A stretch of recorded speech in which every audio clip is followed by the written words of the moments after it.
Yes, here we go. It is P.M.P, the first Champions League win of the season. Ted, it's back to just me and you. The referee's bailed out on us already. Can't blame Pam for that. But wow, hey, to kick off doing midweek PMPs for the new 24-25 campaign, mate, because Celtic get the record Champions League era win. They get their first ever Champions League era win. It was against opposition we would hope Celtic would be able to do such things against. But often we've found when it seems likely, I think cast your mind back to teams like Aalborg, stuff like that, we didn't get the results that we were expecting. There's so many other examples you can give. Today we did exactly what we think Celtic should be doing in these games, but it's so enjoyable all the same. How are you feeling after this, mate? Really good, Bhoycie. Really enjoyed that, and I think it's probably the first. Is it the first time? Nah, we've had other wins in Europe, haven't we? But none in the Champions League group stages. I don't think, have we? In the Champions League or not in match day one? No. First time in Champions League on match day one. Yeah, I think it became clear during the course of the day, Bhoycie, for anybody that follows the betting. Celtic were 1-3 for this game from when the draw was made, and I thought that was a bit skinny. But see, today they actually went right into 1-6. So for anybody that doesn't understand, you put £6 on to get one back. It's the same likelihood as we are to beat St Johnstone in our next league match. And when I seen that move today, I thought this team have got to be really poor. This has got to be a poor outfit, and they were a poor outfit. Now, were they at the same level as St Johnstone or an SPL team? It's maybe hard to argue that they weren't. They certainly had one moment of quality when they scored. Did a couple of other sniffs, but I don't even care what level they are. It's just great that. Listen, they're at the level of the competition we're in. I think the level of the competition they're in, and they're at a level of teams that we have struggled to put away in the same fashion before, which you've touched on. So absolutely delighted. We're second in the revamped table, and all of a sudden I'm loving this new competition. Enjoy when it lasts. You've got to enjoy next, I guess. What's the point of being a fan if you don't enjoy them? You're so right, Terry. You're so right. All that good stuff means give us a like. There's a 92 already on board in the opening 3 minutes of the show. So a big thank you. Give us a wee like, give us a share, buy some hair, all that stuff. If you want to become a Bhoycie Bus member, loads of you have. It's $1.99 a month. But remember, all the content's free. It's completely optional. It helps keep the wheels on the road. I was at a driving lesson this morning, and trust me, I need all the help I can get with keeping the wheels on the road. I did okay this one, actually. But in general, trust me, any help for the wheels on the road is a big one. Piesports.com, tasty pastry treats, 2.5% off, all that shite, right? Anyway, let's get into it, because Terry, see what I realised about an hour before kickoff? I don't want to go too cheesy. I almost felt emotional for the game, and I don't know why. I think it was this new found hope that I've got, because I've always, and you can backdate any of these shows, I value European football for Celtic behind the league. And I think trebles are coming almost before the European thing for a while, and certainly to the board. And that was then sort of rubbing off onto a section of supporters. I'm not going to say everyone, because I can't speak for everyone, but it was quite obvious that, what more do you want? We've won all these trophies, yada, yada. But in Europe, it was becoming almost, we were a bridesmaid, no matter what tournament we're in, by the way. And I wonder if it's partly due to the fact we did some late deals that surprised us, maybe in terms of their costs. It's maybe to do with the fact when we've got our heads around the format of the competition, which I think a lot of people, including myself, by the way, only really did truly on the day of the draw. We started going, right, that's how it works. So this 2 extra games thing isn't actually quite how it's sort of been dressed up. It's actually 8 fresh fixtures you'll play. You'll not play anyone twice. And we play Bratislava, whatever they do in the rest of this competition can only affect us if we're in and around the team that they play come towards the end of the 8 games, rather than now going, the other teams in the group will pump them as well. Do you know what I mean? So it's funny. It was starting last night, and I was looking at the fixtures going, what do I actually want to happen here? And I had to really think about it. And what I came up with was right? Essentially, we want pot 3 and pot 4 teams to get beat, and for us to, finish ahead of other teams at that level. And it was funny. I caught little bits of another pod earlier on, and it's very, very easy for people still to forget. And one of the guys, and this is no criticism, he says, "You know what? I think we could probably get these guys in the return leg." And you just totally, return leg. I totally, mate. And I'm sitting there, and I thought midway through the second half, I thought, will there actually be a league table here with 32 teams in it? And I just flicked it up to see, and there we are sitting in second place in the league table. So it is one to get your head around. My approach to it is we focus on our 8 games. We absolutely enjoy them. We've said before, the draw has given us the chance of all chances to qualify. And to me, if we hadn't got the job done tonight, the rest of it could have ended up a damp squib. And for the last couple of years, our involvement you've almost had that feeling after game week 1, this ain't going to go anywhere. And the way the fixtures worked out, this was the one fixture that we had to win. And like most of our games domestically, it was pretty much stress-free. And when was the last time you could say that in the Champions League? Well, exactly, mate. No, that's totally true as well.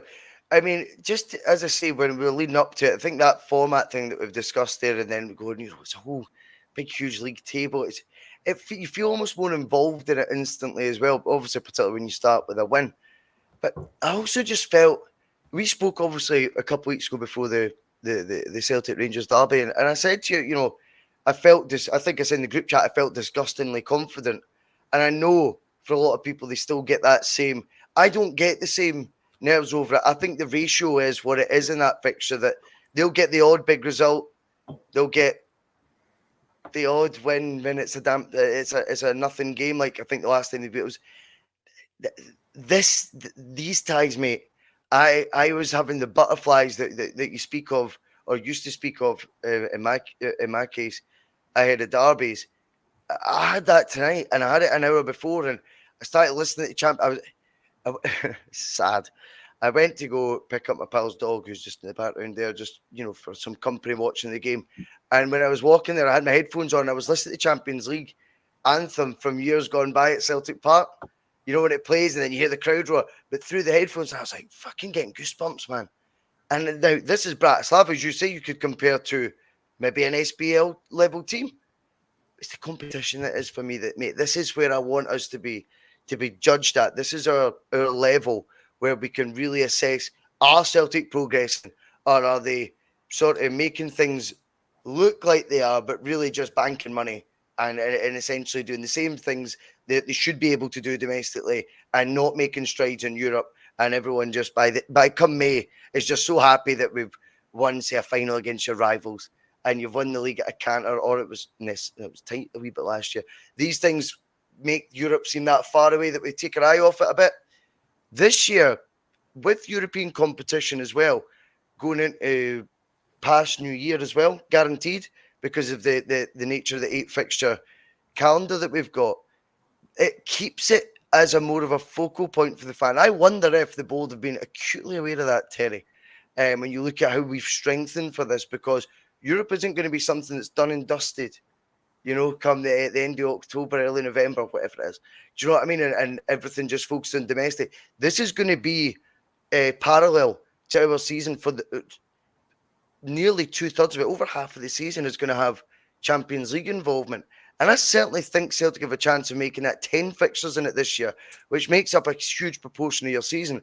I don't know. I felt a different vibe before the game. I know I'm being a wee bit long-winded here, but I just felt an excitement, anticipation of it that I didn't have 2 weeks ago ahead of the derby. Do you feel as well when you looked at the strength that Celtic had in the lineup and on the bench, that maybe there's a shift and maybe the optimism as well all round from the fans and the vibe of the whole club as a whole, and include fans, supporters, players, etc. going into this, that the vibe has shifted a wee bit more, and the Champions League now, maybe because it's our last guaranteed year, whatever it takes though, suddenly it seems to be more in the mind's eye than what it has been over the last couple of seasons. It's something that's important, yes, to many, but it's not to the relevance I've wanted. Now it feels like there's a surge of optimism, a real focus on it from top to bottom or across the board, however you want to describe it. What about you going into tonight's game? Are you sharing my views, or were you, you know, I don't know. No, I was totally excited from a supporter perspective, and to be honest, I get that with any Celtic game. If we're home to Ross County, I still get a level of excitement. But the European games are different, and I think just the dominance that we've had domestically over the last 20 years, you want to strive to be the absolute best that you can, and the bit that we've not been able to crack from 20 years ago with Martin's team in Seville is European football, and we've had lots and lots of opportunities, and we've had lots and lots of missed opportunities where, you know, we could have done something and we weren't tooled up. Now, as much as I'm delighted with everything that's happened tonight, I still hold my view that we didn't tool up properly for this Champions League. I still think there was another 2 Engels-like signings that could have been done that would have been a real statement of intent. I don't want to be negative, but I still am totally convinced that we've strengthened from last year and then from the year previous to that. But what I do think is that the team have given the team strengthened, mate. I think, though. The team have given. They've strengthened, I think, the actual players within the squad. There has been marked improvement in the performance levels of some of those players, but that's down to the manager. That's not down to anyone on the board. They're not coaching any players. They're not making any players better. I still think we could have done 2 similar to Engels. I think that would have been a real statement. But what I think the optimism comes from what we're seeing from the very first whistle of this season. The way the team are playing, in prayer, pre-season. I think it began pre-season. It's been markedly different from last season. It's been high octane. It's been intense. And remember last year when Brendan came in and supporters were talking about they felt there was a drop off from when Ange was a manager, and Brendan said he wasn't asking them to do anything differently. And I just got vibes tonight that felt like a Postecoglou performance where it was just all out pressing, getting the ball back. Like we were like a swarm of bees every time we lost it, and we were getting it back within seconds. And some of the goals that we scored tonight came from pressing and winning the ball back. And it just, I think that the positivity, I listened to the manager's press conference ahead of the game tonight, and he said that he felt out of both spells that this is the best prepared, the most ready. The most ready, the best prepared, most ready. He did say that. And I genuinely think that there is something good brewing here. And I agree. And we, without tempting fate, we probably, I expect us to go on and sort of kick on domestically, but this Champions League opportunity, with the draw that we've got, with the revamped competition, with the extra matches, you know, it becomes a massive party per season, and it's all to play for now. I mean, people are talking about 9-10 points getting you through. We've already got 3 on the board. Yeah, and it couldn't have been any better. It was aside from the performance, aside from the win or the scoreline. I mean, the performance was excellent. We conceded a few opportunities. You're always going to do that. It's Champions League. It's exactly, mate. At that level, you're always going to concede opportunities, and the finish. I know there was mistakes. Let's go through the goals. Let's go through it, because I think you're right. I think when we looked at the starting lineup, it was the same for the weekend, and that to me wasn't a crazy surprise. But the reason I probably leant to I did lean towards Bernardo starting, and I kind of shifted my mind about an hour before kickoff. But I'll tell you why. Right, this is hilarious. This is called the Mandela effect. Right, I don't know if you've ever heard about that, Terry, where you think something, right, because it's just been ingrained in you, but it's not actually true. I'll give you an example. Right, Snow White and the 7 Dwarfs.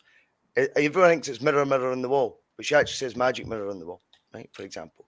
Now, Bernardo, we've sat on this channel and said, you know, he was his Champions League specialist player. You know, that was the mate. He started 2 out of the 6 games. I heard that in the radio tonight. I was like, not that cat. What? Now, if you'd asked me before I heard that fact tonight, I'd have said minimum 4 games he started in the Champions League last season. 4 minimum. Started 2, mate. So once I heard that, I thought, right, maybe I fucking based this on utter nonsense.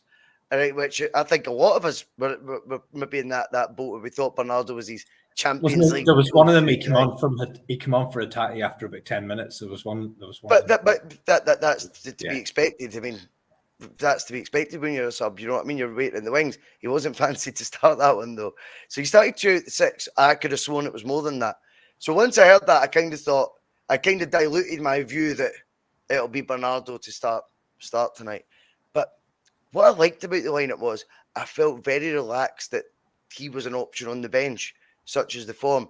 I thought with Kyogo, if we see maybe a blunt performance from him, he does beginning to get warmed up. I know he got his goal that was disallowed at the weekend, but I still think, as I said to you at the time, his confidence levels from that will still have risen because he wasn't the guy offside and he took his finish with aplomb and no one knew at the time he was. So you just feel like Celtic were going into the game stronger. Then it's about how you start the game and you start with intent. And Bratislava were out to nullify that and knock the ball about okay the first 10 minutes. In fact, they looked like they were trying to take the sting out of what they probably thought was an inevitable onslaught eventually from Celtic. The problem was when Celtic got the ball, they were running them ragged. And I think any frustration, I think Lenny, particularly in commentary, kept going on. Well, we'll go with the first goal first, I suppose. Right, we'll do the first goal. So we've had a couple of opportunities, right, from Maida. And I backed him in 3-0. That was what I'd backed at the bookies. But gamble responsibly on that. It was only like a £5 I put on it. But then we scored a goal, Terry. You were talking about Martin's team and all that. That goal is a throwback goal. That's old school Celtic in Europe. That is the Stilian Petrov near post corner at Blackburn. The Chris Sutton header. He's in front of the near post, glancing it back, but with his head right through it, where you've just got absolutely no chance as a goalkeeper. If we can add those type of goals to our ammunition, if you like, in Europe, they're not the common goals scored in the Champions League. And I think we scored the more stereotypical Champions League goals later.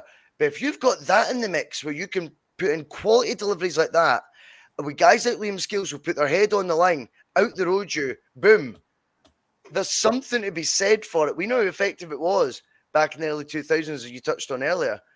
That goal is not the Brendan Rodgers team's type of goals over the years he's been in charge both spells. How much were you buzzing with that for that aspect as well, let alone you could talk about the Liam Scales factor as well? I think we gave up on Celtic scoring goals from set pieces at some point a couple of years ago. I think what's became very, very obvious, Bhoycie, that Arne Engels he's on everything. He's free kicks, corners, penalties. He's whatever he wants, he's taking. And within a very short space of time, he's now an integral part of this team. I don't see any scenario where he sits out very many games. Probably the other thing, just to take it back a wee bit to the starting lineup, Scales is still in there, Taylor's still in there. That tells me that the lad from Barcelona and Trusty, if they were obvious upgrades, they'd be in straight away because Engels has gone in straight away. So signed a bit late as well. I don't know. Yeah, but Engels was signed on the deadline day. Do you know what I mean? Had he played games this season though so far? Had he played? I don't know if he had. Well, I think what we'll see is on Sunday. Surely Sunday is the opportunity when the guys that have played tonight have had a hard game. Not a hard game, but they've played tonight. They've played at the weekend. We're home to Falkirk. Yes, we don't want to take any game lightly, but I just need to come in. It doesn't bring a few changes. Yeah. You're not going But to make them for skills. Champions League, though, Terry. You can understand why he went. No, you can't. Continuity. You can't make them for Champions League. No, you can't. But Engels has gone straight in, and it's obvious he's going to be the centerpiece now. He's on everything. He's going. What do you think of the goal? I thought some of his deliveries were really, really good, and some of them maybe not so good in terms of scales. That's what he does. He puts his head in. He puts his head in where it hurts, and I think it was pretty much straight at the goalkeeper. But I think the power that he got in it, the goalkeeper just wasn't able to do anything about it. And you probably won't see that goal. You won't see very many goals in the Champions League tonight. This is my point.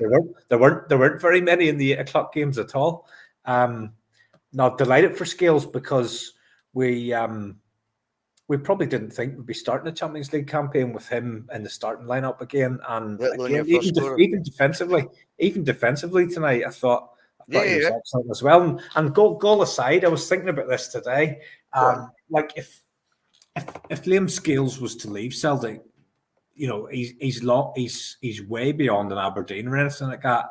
And what would you actually get for Liam Scales? To me, he'd be no different than the likes of McKenna leaving Aberdeen and going down south for 5 million or something to the Championship. That's where I think he's at. That's where I think he's at now. And if Trusty's going to come in and take Scales' shirt, he's going to have to be a very decent player. Yeah, well, I think that's fair as well. But this is what we talk about, though. It's different, I think, sometimes with defenders because you don't see centre-back partnerships rotated as often as you would see maybe a midfield or a striking partnership back in the day, or wingers getting rotated. However, we still need the same competition for it. That's so important.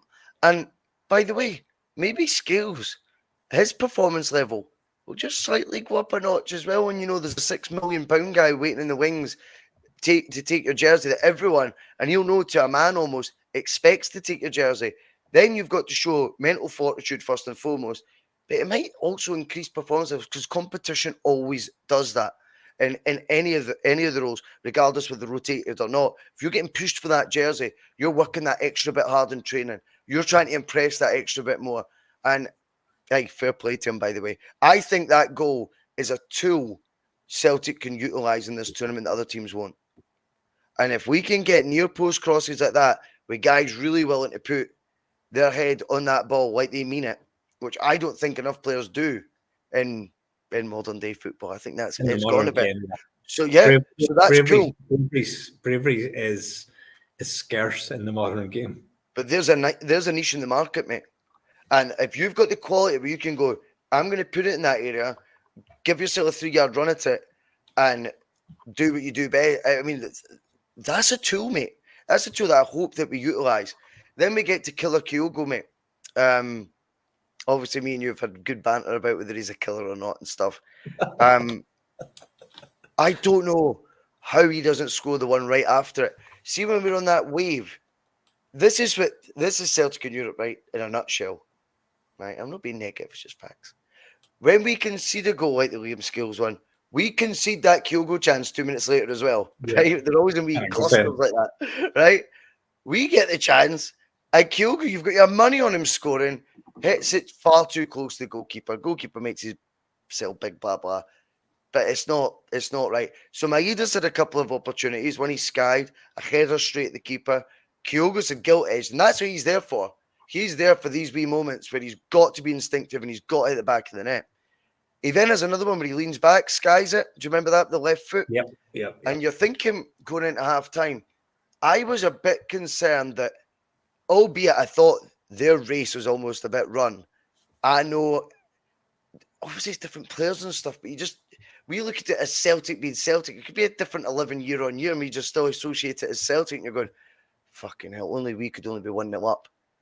Well, it only takes 2 minutes after half time for the message to get across and for Kyogo to remind me he is a killer when needed.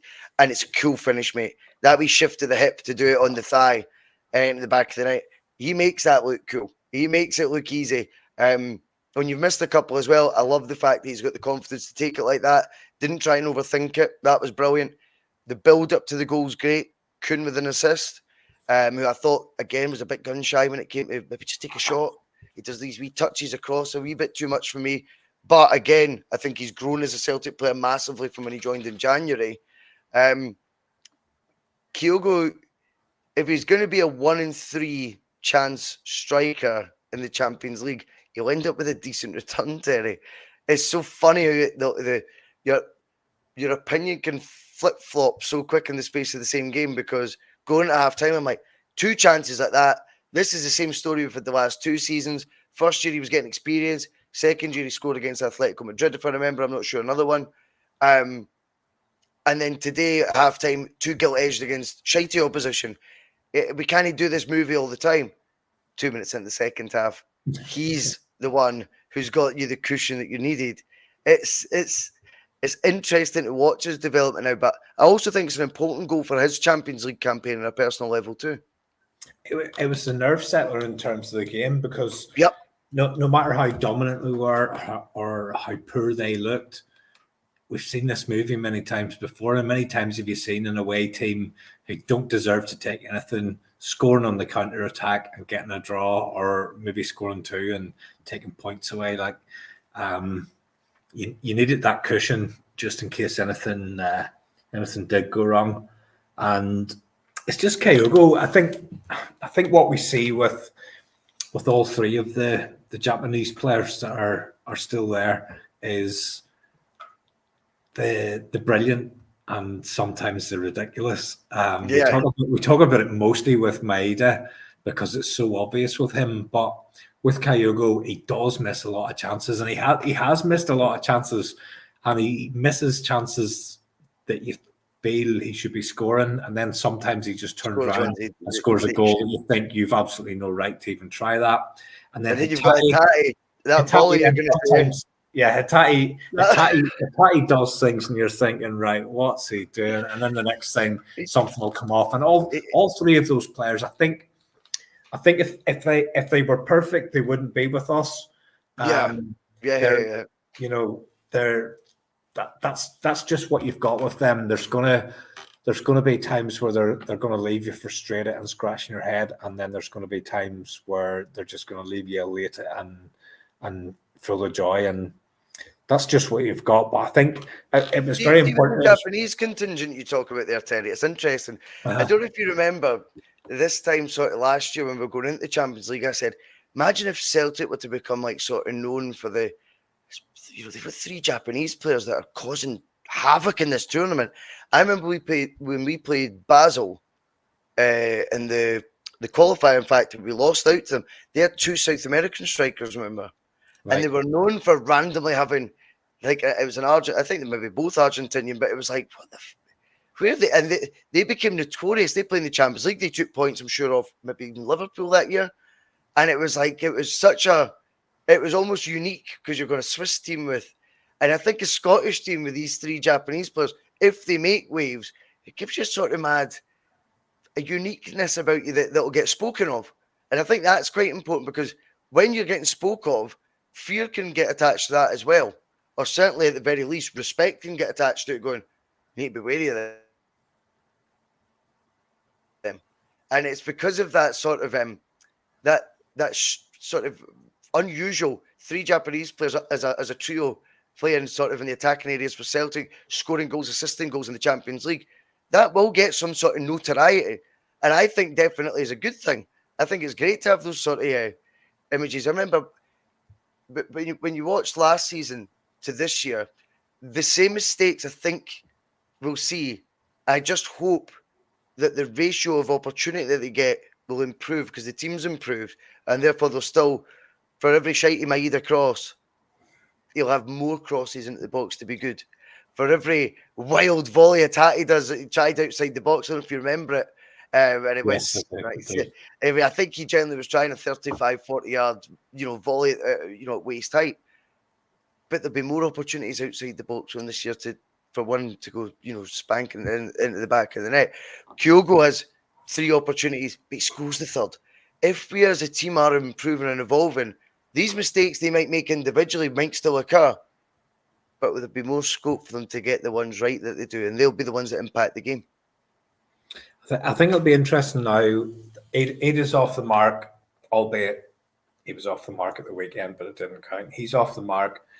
At some point, he's going to want to start games, and the manager's probably going to want to start him games. We didn't shell out that level of money just to be giving him. Talk to me about his finish then, in terms of the difference. In terms of the difference, talk to me about his finish compared maybe with, as you said, the ones you think Kyogo might be able to score that he doesn't. Because I see a difference. I see him adjusting his feet very quickly as well before that cam finish with Ida. He's realising he's got to kind of jump his left foot over it to get it on the right, but he's remained ice cold, mate. I see with him real composure in those sort of areas. He doesn't overthink at all, does he?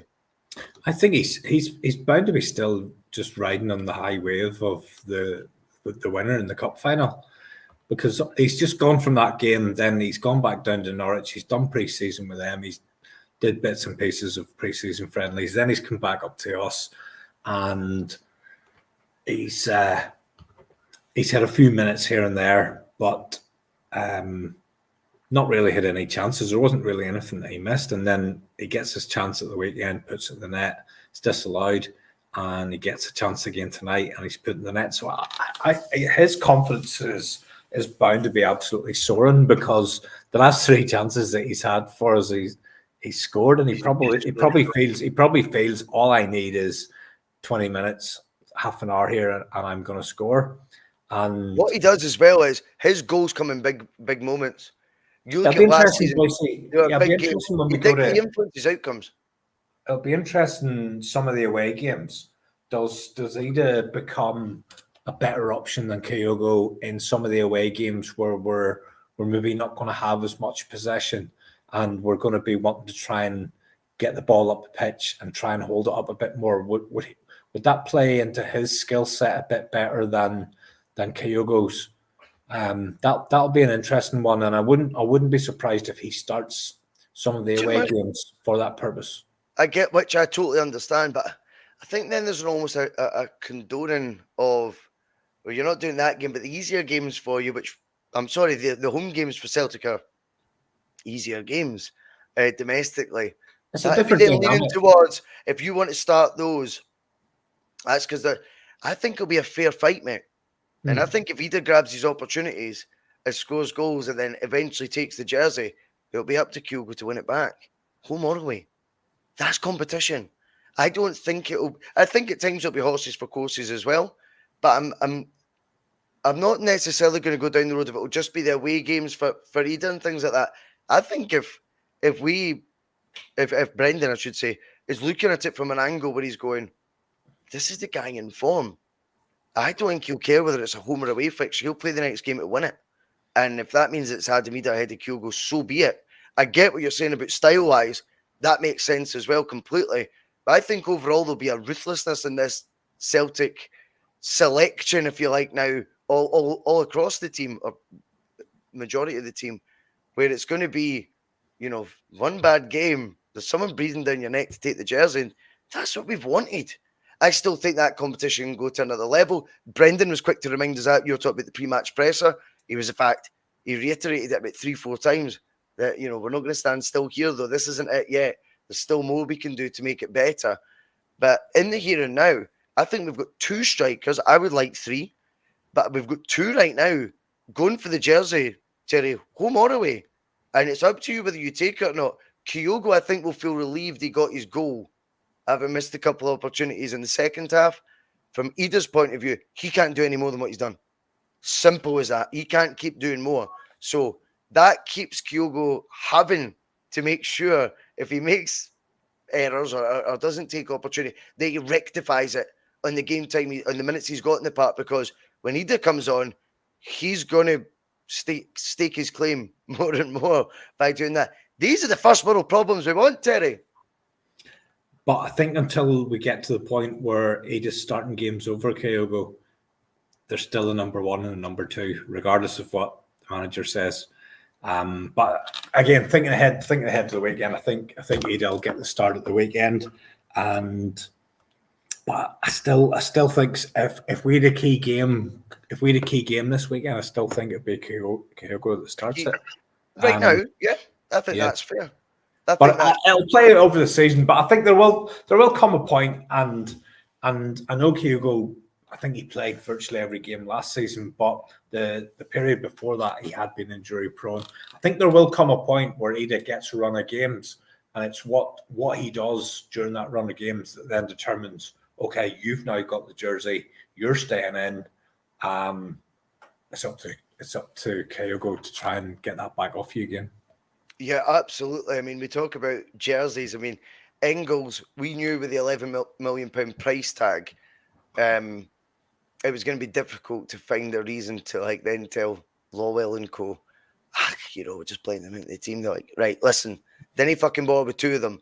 2 times we broke the transfer record, and they're both on the bench for the first day of the Champions League. When you told us you wanted players to dictate what they could do or dictate what Celtic could do in that competition, he sorts his penalty away again, mate. The absolute aplomb. I thought he ran the show in general, Terry. Engels for us in midfield. I thought he was superb. Really, really composed on the ball. He's happy to get in the tackle. I think he makes the right pass. That's what he does best. He makes the right pass. Time and time again, welcomes getting the ball in tight areas also. But then Bernardo comes on. I liked what I've seen from him again tonight as well. This is, again, what we're saying to be the dilemmas we want our managers to have. Engels, very quickly, Terry, were you happy with his output tonight? I thought he was brilliant. Yeah, I mean, I think he does the simple things really well, and that sounds as if that doesn't give him the praise that I actually mean it is. That's a real compliment, because not every footballer is able to do that. I think what we've seen Bhoycie at the weekend there, and again tonight, I think, although maybe not so much with this team, but I think the price tag's going to make him a target. He's going to have a target in his head. There was a lot of rough stuff tonight. Most of it was on him. You've seen it at the weekend with Hearts, guys sledging him and talking about the fee when he's going up to take a penalty. And I think the price tag's going to bring attention, probably more domestically than in Europe, to be honest. But I think he's going to become a target for hammer throwers and the like. And it's going to be interesting to see how he reacts to all of that. He seems to have a cool head on his shoulders. He seems composed. See where he's from, mate. Bundesliga. He's played it. I keep going back to it. We've been told on this channel by so many viewers, people won't leave top 3 leagues or top 5 leagues even, or top 10 leagues for Scotland because of weather and all this bullshit, right? We've just watched the guy walk out from 30 starts in the Bundesliga last year, called up to the Belgian national squad, choose to join Celtic, right? See his mates in the Belgian squad. See his mates that he's played with at Augsburg in Germany. Do you really think he's getting a monkeys with Warren Shankland and et al. Think of, his fee, where he's probably went to that Belgian squad and been the cheapest player in it at 11 million. I mean, how to bring a fee back down to earth, Terry? Joins us as a record signing, goes to the Belgian squad that is probably in the bottom 4 fees out of that whole squad. Do you know what I mean? That brings you back down to earth pretty quick. I think that this guy's not cut for the cloth to be getting worried about any of that shit. It's probably unlike my waist tonight. It's probably a question for another day. But one thing I was thinking is, how have we managed to get this guy? How come nobody else has got him? How come another Bundesliga team hasn't decided to go in and make that happen? Interesting one. No, he looks the business, Bhoycie. He definitely does. He definitely does. He definitely does. Terry Maida got a goal as well. Anyway, we'll just round it up because I know you've got your work and all that in the morning, mate, and I don't want to keep everyone too late on a midweek night. But overall, Brendan went into this game with a real assured confidence. Again, I'll revert back to that pre-match presser which you quoted as well. The most ready he'd felt. Celtic had the dream first fixture. Overall, though, by winning it 5-1, just the optics of seeing us second in that 32-team league. What sort of space do you think Celtic find themselves in now that we've went through a around the League Cup. I know it's only one round, but 5 league fixtures, including the derby, and now our first Champions League fixture. Do you think Celtic have opened up this 24-25 season in a far different space than they found themselves probably at any point in Brendan's return season? Yeah, absolutely, 100%. I think the fact that he got the summer to work with this group of players, he got the opportunity, albeit belatedly in the window, to bring in a group of players. No, I think the wave of optimism that we're seeing now is probably it's right where it was at the peak of when Rodgers' everybody first was season. Rodgers' first season, but also when everybody had bought into Ange. Yeah. When everybody bought into Ange, that euphoria, that the style of play, that tonight, just I didn't see there was no difference in that performance tonight than probably the best of what people have termed Ange ball, where everything's done at 100 mile an hour. We're just the hunting, the getting the ball back. That's the bit that's really impressed me the most, because I mean, all of these guys are professional footballers. When they're on the ball, they've all got ability, and they can all do things that like you me can only dream of. But the work rate and the off the ball, the dirty side of the game, you don't always see that with professionals. And remember Brendan's quote, Terry? Was it after the derby? After the derby, he said something about the 33 or 35%. He says that's the most important. That's the most important part, is when we don't have the ball. Because if we've got it to that sort of percentage, that means we're winning it back quicker.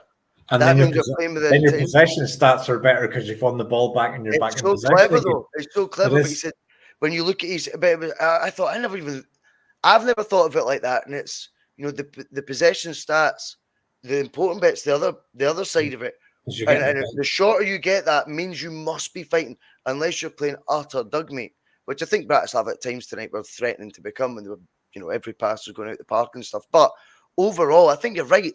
There's a hunger that we've seen in the derby and tonight from the get-go that you might, play a pass by one of our players. There's someone else straight on you. We're out to win it back as quickly as we can.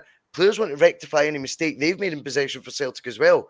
I noticed that also, and I'm excited now. And I know the next 2 games are as tricky as you can imagine. We've got a Champions League finalist away. We've got the Europa League winners away. But you know what? Going into those games on the back of a 5-1 win, 3 points, firstly means we go into them with confidence, or at least the first one, depending on what happens the first one. But secondly means that if we get the expected, that it's not as big a damage because of the job we've done tonight. So today might not be the game that you'll say, but that's a stereotypical Champions League game and it makes Celtic have arrived at the Champions League, etc. But the importance of getting the win and getting a good goal difference, because goal difference, remember, in this format is going to play such a part, not away goals and not head-to-heads, because not everyone's going to play each other. Goal difference, that's already given us an advantage if the probably expected happens and we get 0 points for the next 2 games. But we've given ourselves a better chance now, based on tonight's result, of not getting 0 points as well, because we go into the matches with more confidence than we normally do, having started this competition very well, for the first time in the Champions League format. Anything else to add, Terry? No, we play those next 2 games, Bhoycie, and if we don't get anything from them, we'll be disappointed in the night. But I think the overall objective from this campaign is to get through to the next phase, and what we've done tonight is give ourselves every opportunity to do that. If we keep going the way we're going, is it impossible for us to get a point away from home to any of these teams? Absolutely not. Think just a couple of things. Chances have increased as well. Yeah, just to touch on the other goals and the other key moments. So there was a goal for Bratislava, which I forgot about that. I think Taylor will get the brunt of the blame. Carter Vickers didn't cover himself in glory either.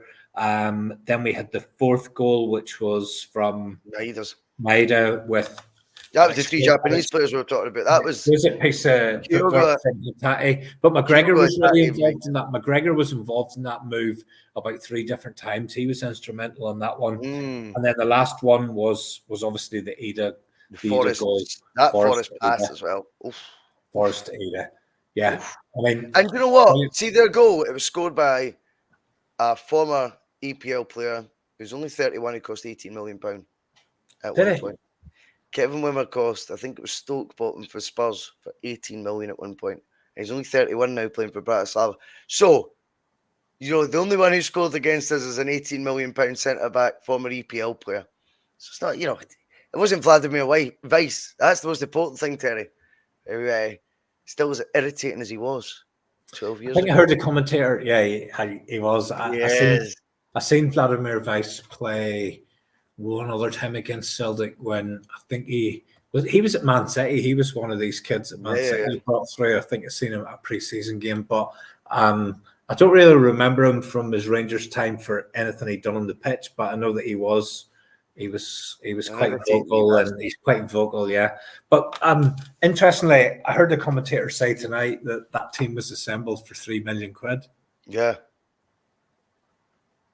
It's just and Brendan said as well, he went, what you can't take away from them is, though, 8 fixtures they played to get in that. They've qualified, yeah. That was the bit I was going to get to. They've qualified. So it's not as if it's easy for a team like that to get in the Champions League. They've had to navigate fixtures that we have notoriously not been able to navigate. And more than what we've ever had to do. Mm-hmm. 8. That's every round. And ironically, it was Midfield who we couldn't get past.